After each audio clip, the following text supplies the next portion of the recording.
Malam ke-21. Saat malam tiba, Syahrazad melanjutkan kisahnya kepada sang raja. Ketahuilah, wahai raja yang mulia, bahwa Nuruddin, setelah pernikahannya dengan putri Wazir Basrah, menjalani malam pertamanya dengan penuh kebahagiaan. Sementara itu, jauh di Mesir, kakaknya, Syamsuddin, baru saja kembali dari perjalanan bersama Sultan Kairo. Ketika tiba di rumah dan mendapati Nuruddin telah pergi, Syamsuddin sangat khawatir.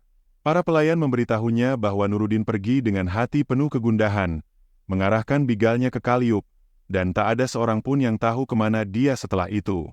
Syamsuddin pun menyesal atas kata-kata kasar yang pernah diucapkannya kepada adiknya. Ia menyadari bahwa mungkin Nuruddin telah pergi karena perasaannya yang terluka dan ia pun bersumpah akan mencari saudaranya. Berbagai surat dan perintah dikirim ke penjuru negeri, tapi sayangnya, Nuruddin telah melakukan perjalanan yang begitu jauh sehingga upaya pencarian itu tidak membuahkan hasil. Merasa kehilangan adik satu-satunya, Syamsuddin akhirnya memutuskan untuk menikah dengan seorang putri pedagang kaya di Kairo. Tanpa disadari, pada saat yang sama, di Basrah, adiknya Nuruddin juga sedang mengikat janji pernikahan dengan putri wazir di sana. Waktu berlalu, dan Tuhan Yang Maha Kuasa menghendaki kedua istri mereka sama-sama mengandung di saat yang bersamaan.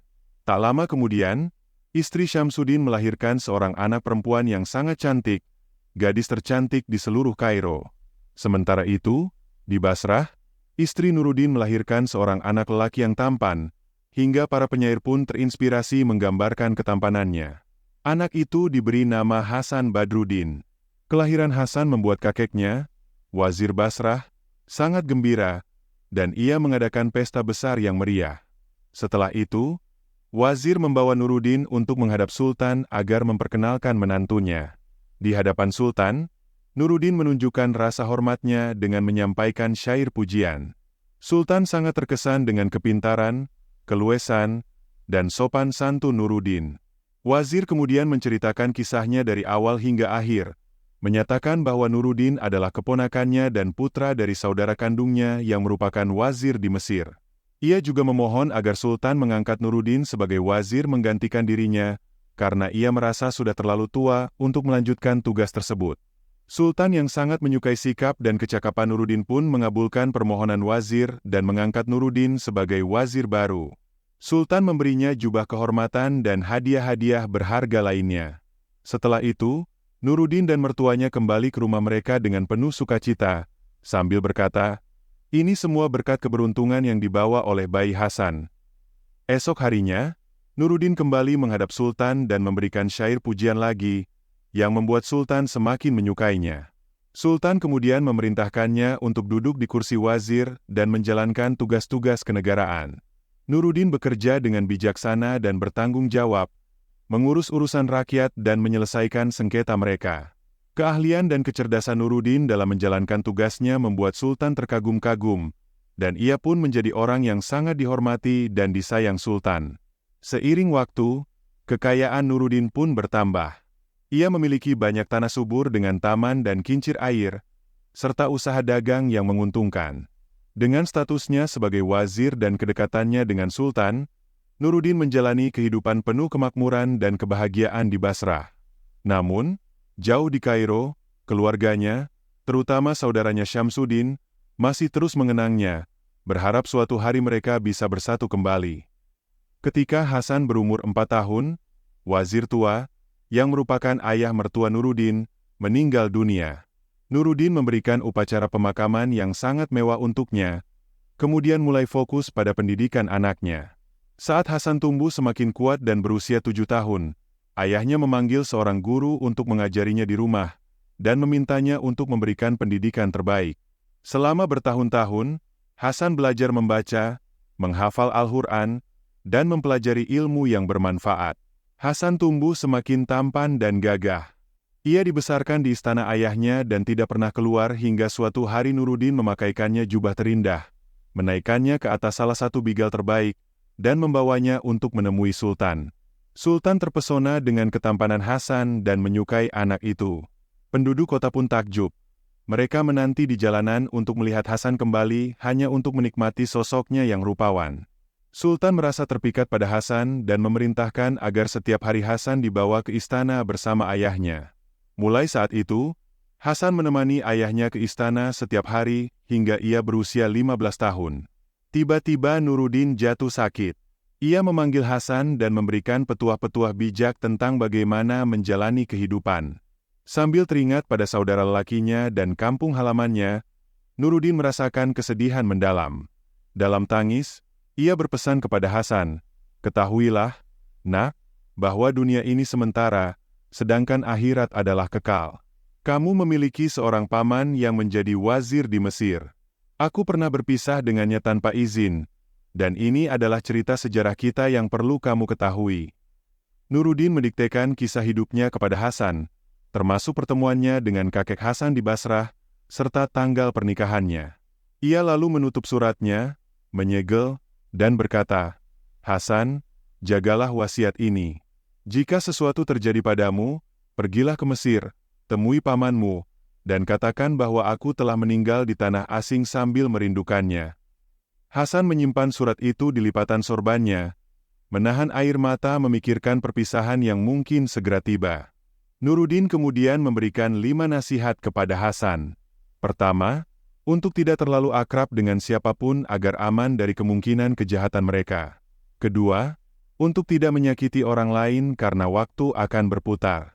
Ketiga, agar selalu menjaga ucapan dan tidak membicarakan aib orang lain. Keempat, agar menghindari minuman keras yang akan membawa banyak keburukan. Dan kelima, agar pandai mengatur uang, sebab harta bisa menjadi pelindung dan menghindarkannya dari permintaan bantuan yang tak diperlukan. Setelah memberikan semua nasihatnya, Nuruddin wafat. Hasan berduka selama 2 bulan, tidak keluar rumah atau menemui Sultan. Sultan, yang awalnya menyukai Hasan, mulai marah dengan ketidakhadirannya dan akhirnya menunjuk seorang pengganti, seorang panglima, untuk mengambil alih jabatan wazir, sekaligus menyegel semua harta dan kekayaan milik Nuruddin. Sang wazir baru segera melaksanakan tugasnya, menangkap Hasan dan membawanya ke hadapan Sultan yang akan memutuskan nasib pemuda itu. Di antara para prajurit wazir, ada seorang mamluk atau budak yang dulu melayani wazir lama. Mendengar rencana ini, dia segera menunggang kudanya untuk menemui Hasan. Dia menemukan Hasan duduk di depan pintu rumahnya, menundukkan kepala dalam kesedihan. Sang mamluk turun dari kudanya, mencium tangan Hasan, dan berkata, "Tuan, cepatlah pergi sebelum nasib buruk menimpa Anda." "Ada apa?" tanya Hasan, gemetar. "Sultan marah padamu dan telah memerintahkan penangkapanmu," jawab mamluk itu. "Celaka sudah mengintai di belakangmu. Larilah demi keselamatanmu." "Apakah aku punya waktu untuk masuk dan mengambil sedikit uang?" Hasan bertanya. "Pergilah sekarang juga, Tuan," desak mamluk tersebut. Hasan segera bangkit. Mengikuti peringatan sang mamluk, Hasan menutupi kepalanya dengan ujung jubahnya dan berjalan meninggalkan kota. Di sepanjang perjalanan, dia mendengar orang-orang berbicara bahwa Sultan telah mengutus wazir baru untuk menyegel seluruh kekayaan dan properti ayahnya, serta menangkap Hasan untuk dieksekusi. Mereka semua menyesalkan hal ini karena kagum akan ketampanan pemuda tersebut. Mendengar semua itu, Hasan bergegas keluar dari kota tanpa tujuan, hingga nasib membawanya ke pemakaman. Saat itu, seorang Yahudi yang tampaknya sebagai penukar uang mendekatinya dengan membawa kantung emas yang berat. Melihat Hasan, Yahudi itu bertanya, "Tuan, mengapa wajahmu tampak pucat?" Hasan menjawab, "Aku baru saja tidur dan bermimpi ayahku menegurku karena tidak mengunjunginya. Aku terbangun dengan hati cemas. Takut jika aku tidak mengunjunginya sebelum matahari terbenam, sesuatu yang buruk akan terjadi padaku." "Tuan," kata Yahudi itu, "ayahmu memiliki kapal dagang, dan beberapa di antaranya baru saja tiba. Aku ingin membeli muatan kapal pertama dengan 1.000 dinar emas ini." Ia lalu mengeluarkan kantung emas dan menyerahkan 1.000 dinar kepada Hasan, meminta surat jual beli sebagai bukti. Hasan menuliskan surat yang berbunyi, penulis surat ini, Hasan, putra Nuruddin, telah menjual kepada Ishak si Yahudi dengan harga 1.000 dinar, muatan dari kapal pertama milik ayahnya yang tiba di pelabuhan. Harga tersebut telah dibayar di muka. Setelah Ishak menerima surat itu, Ia pun pergi. Di pemakaman, Hasan berjalan di antara batu nisan sampai dia tiba di makam ayahnya, lalu duduk dan membuka jubahnya. Hasan mulai menangis mengenang masa lalunya. Menjelang malam, karena kelelahan Hasan tertidur di sisi makam ayahnya, dengan wajahnya bersinar diterangi cahaya bulan.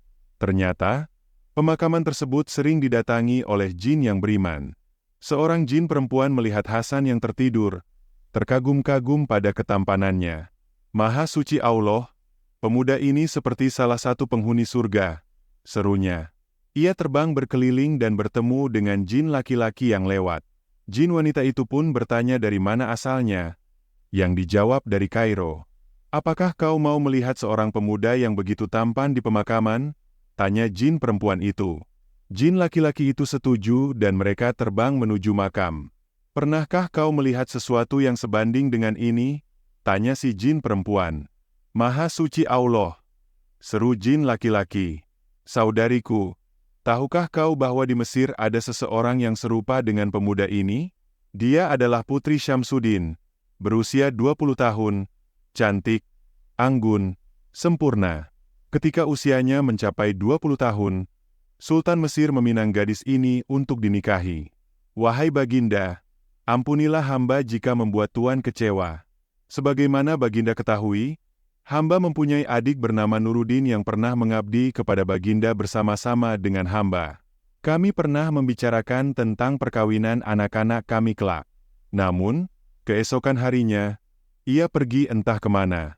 Sudah 18 tahun hamba tidak pernah mendengar kabarnya. Namun, saat ini hamba mendengar kabar bahwa Nuruddin telah menjadi wazir di kota Basrah dan ia telah wafat dengan meninggalkan seorang putra. Hamba telah mencatat tanggal perkawinan, malam pertama, dan kelahiran anak hamba. Jadi, hamba berniat mempertemukan kedua anak kami dalam sebuah perkawinan. Oleh karena itu, hendaknya Baginda memilih gadis-gadis lain yang cantik dan lebih terhormat. Hamba mohon ampun, ucap Wazir Syamsuddin ketika tahu Sultan hendak meminang putrinya. Hai wazir yang tidak tahu diri, bentak Sultan dengan sangat marah. Tidakkah engkau melihat orang sepertiku yang sanggup melakukan apa saja, termasuk meminta putrimu untuk kunikahi? Sungguh berani engkau menolak permintaanku dengan alasan yang lemah itu. Aku bersumpah tidak akan mengawinkannya kecuali dengan pelayan yang paling hina. Kebetulan, Sultan mempunyai seorang pengurus kuda bertubuh bungkuk dengan 2 punuk, satu di depan, satu lagi di belakang. Oleh karenanya, ia dijuluki si bungkuk. Sultan memanggil si bungkuk, mengumpulkan saksi-saksi, dan memerintahkan si wazir untuk membuat akad pernikahan antara putrinya dengan si bungkuk hari itu juga. Sultan juga memerintahkan agar si bungkuk dituntun dalam arak-arakan dan agar ia menggauli istrinya malam itu juga. Putri sang wazir pun didandani dan dihias dengan permata oleh para dayang. Ia terus saja menangis. Dan ketika aku pergi, ayahnya ditempatkan di bawah penjagaan ketat oleh para prajurit, kata jin pria itu. Rupanya, pagi sudah mulai tampak. Maka, Syahrazad segera menghentikan ceritanya.